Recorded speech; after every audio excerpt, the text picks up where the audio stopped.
A lady came to see me after completely exhausting all the things in New York City.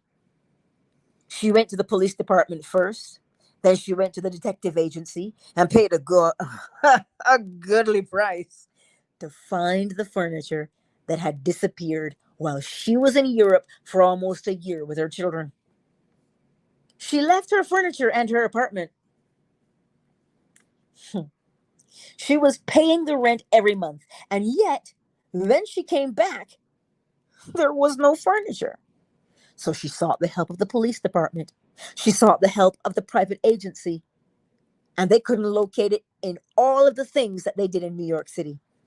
They went to the five boroughs, going to all the great storehouses, and they couldn't find any evidence of it. Then she came to me.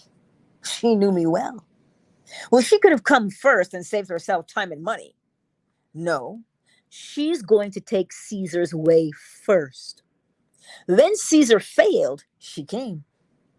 She and I sat in the silence and simply saw the furniture and sat on it and saw the lovely family pictures on the piano and all the things where they would be, were it true. So one day, she's coming out of a bank on Madison Avenue and there were rails. On Madison Avenue, all things sort of an old atmosphere. Coming out of this bank, and she sees these rails. And it reminded her of a very strange experience of hers years ago. Then she had a mental breakdown and they committed her. They thought she was violent, so she was committed in a violent ward.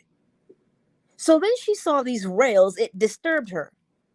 At that moment of being disturbed, she turned south instead of turning north to her hotel. She went one block. She discovered her mistake. At the very end of the block, having discovered she was going south instead of north, she stopped.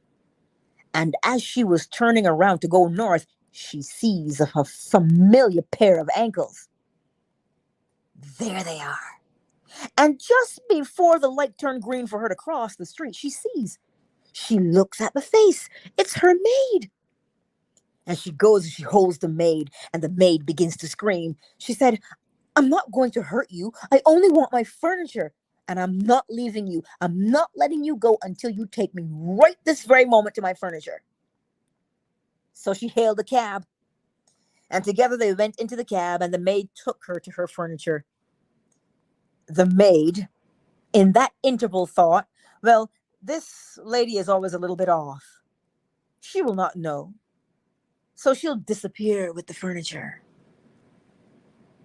And it all happened after all the police gave up and the private agency gave up, but not until they took her money because she paid for that help.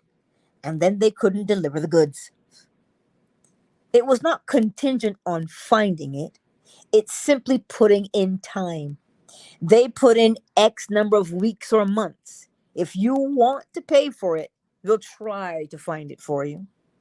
When you feel you can't give us any more, you can stop us, but we'll make the great effort. In that interval, we hope to find it. Well, they didn't find it. And how did she find it? By stripes coming down through the window. And so it reminded her of a most unpleasant past, and it disturbed her. She comes out on Madison Avenue and turns south instead of turning north. And one block, because she was disturbed, there is the maid. See how God works. So what happened? God acted. We sat on the furniture, and there was no furniture. He calls a thing that is not seen as though it were